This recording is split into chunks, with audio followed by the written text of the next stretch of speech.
नमस्कार दोस्तों, स्वागत है आपका आपके अपने YouTube चैनल एजुकेशन स्टार गुरु पे। तो जो दोस्तों, जैसा कि हम पढ़ रहे थे, आपकी संख्या पद्धति का पार्ट फर्स्ट पढ़ लिया था। अब हम चालू कर रहे हैं आपकी प्रश्नावली संख्या पद्धति का पार्ट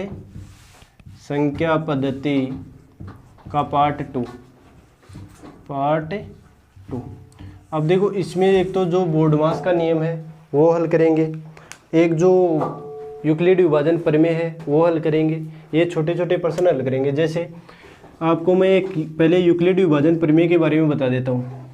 जैसे मान लो मैंने यहाँ पे लिए 18 और यहाँ पे दिया 3 का भाग, मान लिया यहाँ पे 19 ले लिया, 3 6 गए 18, 1 बच गए।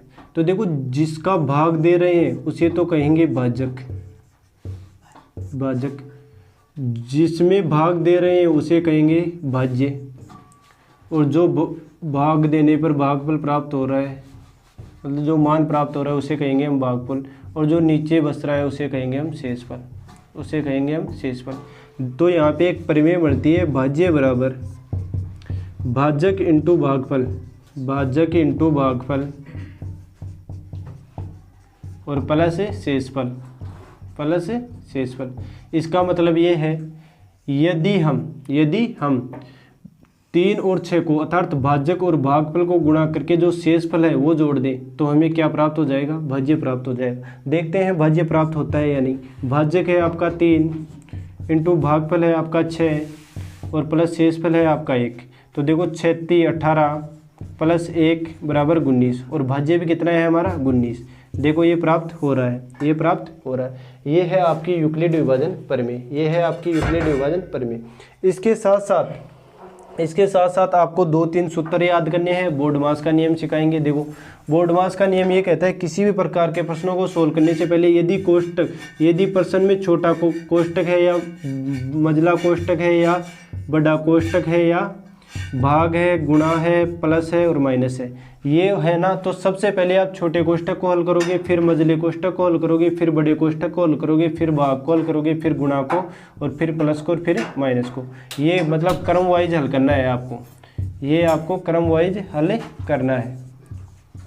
यदि क्रम वाइज हल करोगे तो आप किसी भी प्रकार के प्रश्न को हल कर सकते हो, गलती बिल्कुल भी नहीं होगी। जैसे मैं कुछ प्रश्न लिख रहा हूँ, पहले यूक्लिड विभाजन प्रमेय से संबंधित कुछ प्रश्न लिख देता हूँ। 1043 आपकी किताब का एक प्रश्न है। 1043 में किसी संख्या का भाग देने पर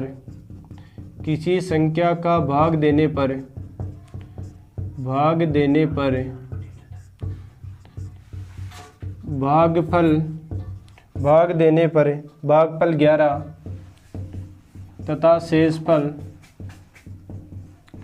तथा शेषफल 20 प्राप्त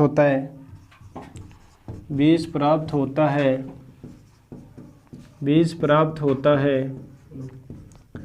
तो वह संख्या ज्ञात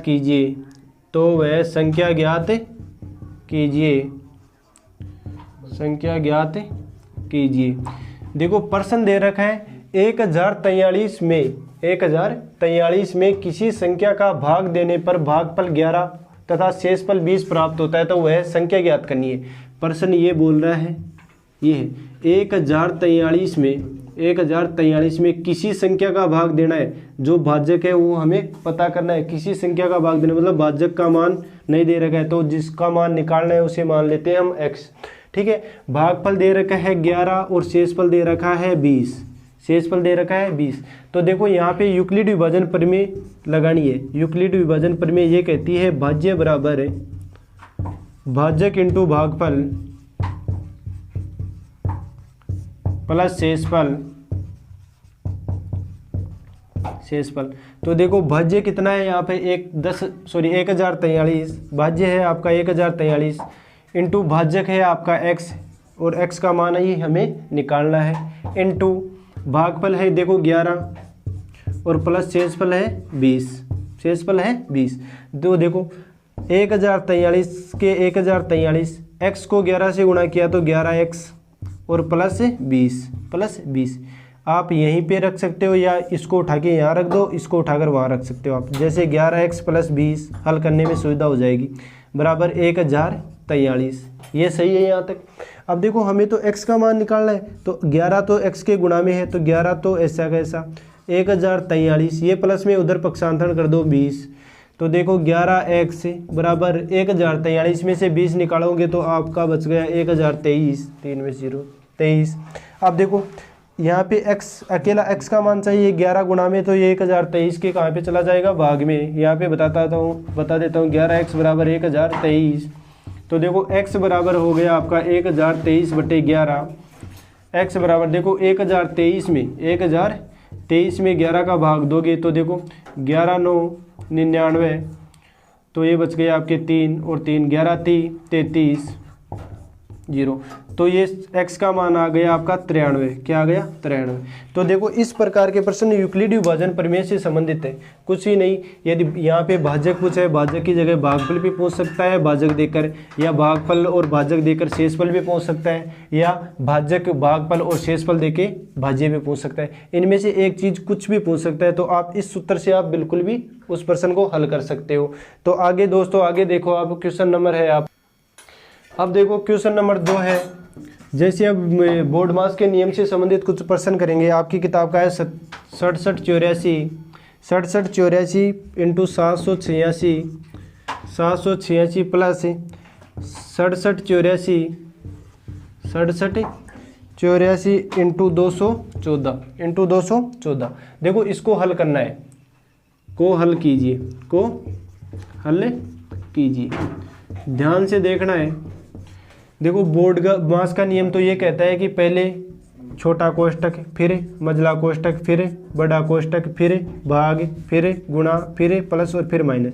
देखो इस प्रश्न में छोटा भी नहीं है, मझला भी नहीं है और बड़ा भी नहीं है, भाग भी नहीं है, गुणा है और जोड़ है, और गुणा और जोड़ है, तो पहले गुणा को हल करना है, तो देखो इस प्रकार के प्रश्न को यदि हम इस 67 84 को 786 से गुणा करेंगे, फिर प्लस 67 84 को 214 से गुणा करेंगे, फिर जोड़ेंगे, तो बहुत टाइम लग जाएगा, बहुत ही टाइम लग सकता है। तो इसमें देखना है कि कुछ कॉमन आ रहा है कि देखो 67 84 यहाँ भी है, 67 84 प्लस के उधर भी है, तो देखो यहाँ पे 67 84 कॉमन आ रहा है, 67 84 कॉमन आ रहा है, तो यहाँ पे तो बच गया आपका 786 प्लस ये तो कॉमन आ गया बाहर, कितना बच गया इधर 214।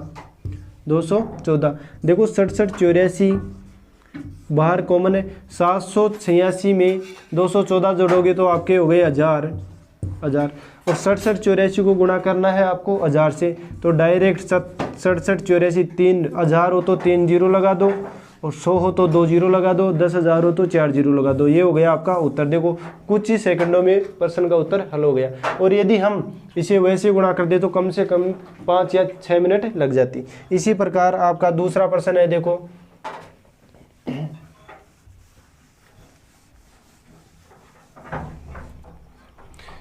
है 87 65 गुणा 974 माइनस 87 65 इंटू 874 को हल कीजिए,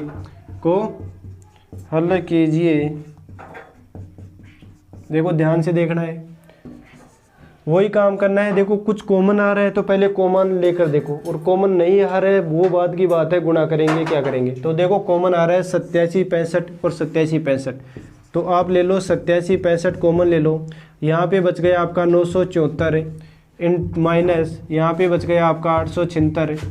अब देखो 87 65 तो ऐसे के ऐसे 974 में से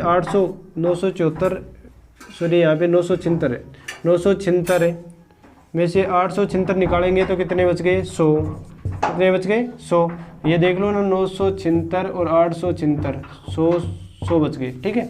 अब देखो क्या करना है, डायरेक्ट 87 65 को गुणा करना है किससे 100 से, तो 100 से गुणा करोगे तो 2 जीरो लगा दो, कितने जीरो लगा दो 2 जीरो। ये हो गया आपके क्वेश्चन नंबर 2 का उत्तर, अब देखो कुछ प्रश्न ऐसे हैं जिसे सर्व समीकरण की सहायता से हल करने पड़ते हैं, जैसे कुछ सर्व समीकरण 2-3 सर्व समीकरण तो मैं बता देता हूँ, और कुछ प्रश्न हम सर्व समीकरण की बजाय ट्रिक की सहायता से हल करेंगे।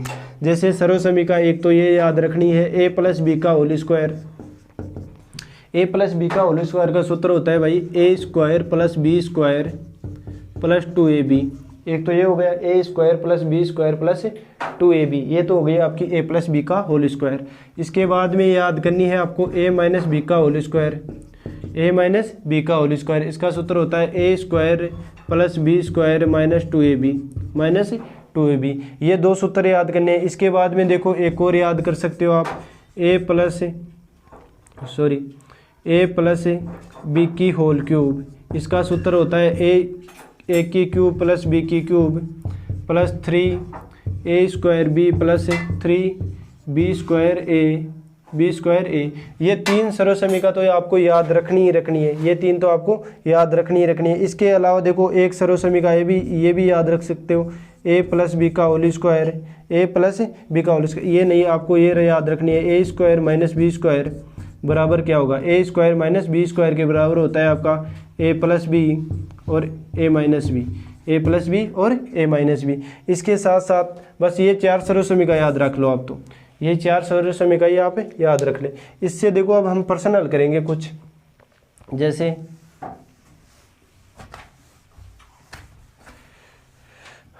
आपकी किताब में प्रश्न है एक, ये है, ये देख लो आप। पहले एक बार ये देखो, पार्ट फर्स्ट में हमने पढ़ा था जातीय मान संख्या पद्धति में, 2 नंबर पे पढ़ा था स्थानीय मान, 3 नंबर पे पढ़ा था इकाई अंक ज्ञात करना, इकाई अंक घात वाले इकाई अंक भी बता दिए थे, इसके अलावा और पढ़ लिया हम अभाज्य संख्या के बारे में कि अभाज्य संख्या है या नहीं, अभाज्य संख्याओं के बारे में हमने पढ़ लिया। इसके साथ साथ कुछ सर्वसमीका यूक्लिड विभाजन प्रमेय पढ़ ली, यूक्लिड विभाजन प्रमेय पढ़ ली। यूक्लिड विभाजन के बाद में 6 नंबर पे बता रहा था मैं आपको बोर्डमास का नियम बता दिया था कि पहले छोटा कोष्टक, फिर मझला कोष्टक, फिर बड़ा कोष्टक हल करना है, फिर भाग हल करना है, फिर गुणा हल करना है, फिर प्लस हल करना है और फिर माइनस हल करना है। ये प्रश्न मैंने आपको बता दिए थे। इसके अलावा देखो कुछ प्रश्न ऐसे आते हैं, जैसे आपकी किताब का ही प्रश्न लिख रहा हूँ मैं, जो RS अग्रवाल की बुक है वही हल करवा रहा हूँ। क्वेश्चन है आपका 867 प्लस 289, 867 प्लस 289, 867 प्लस 289 का whole square plus 867 minus 867 minus 289 का होल स्क्वायर, 289 का होल स्क्वायर। अब देखो आगे है आपका 867 इंटू आपका है 867 इंटू 289, इसको हल करना है, को हल कीजिए। देखो यहाँ पे देखो, ये ए मान लो, ये बी मान लो, ये ए मान लो, ये बी मान लो, इसको हल करना है। तो देखो यहाँ पे बन रही है एक सर्वसमीका ए प्लस बी का होल स्क्वायर माइनस ए माइनस बी का होल स्क्वायर। ये भी एक सर्वसमीका होती है, ए प्लस बी का होल स्क्वायर और ए माइनस बी का होल स्क्वायर, ये भी याद रखनी है। देखो ऊपर तो ये बन गई और नीचे है ए बी, नीचे क्या बन गया, ए बी। तो देखो इसका मतलब क्या होता है, पहले ऊपर वाली को देख लो, ए प्लस बी का होल स्क्वायर बन गया यहाँ पे, फिर माइनस है, फिर यहाँ पे ए माइनस बी का होल स्क्वायर बन गया। इसका सूत्र होता है 4ab, ए प्लस बी का होल स्क्वायर माइनस ए माइनस बी का होल स्क्वायर बराबर होता है 4ab। 4ab तो यहाँ पे बन गया ऊपर, और देखो नीचे ए बी है, नीचे ए बी ऑलरेडी है, तो यहाँ पे हम ऐसे लिख सकते हैं, ऊपर तो 4ab और नीचे ए बी। तो देखो ए बी से ए बी कट गया, उत्तर आ गया आपका 4, उत्तर आ गया आपका 4। डायरेक्ट उत्तर कर सकते हो आप इस प्रकार के। आगे देखो आप,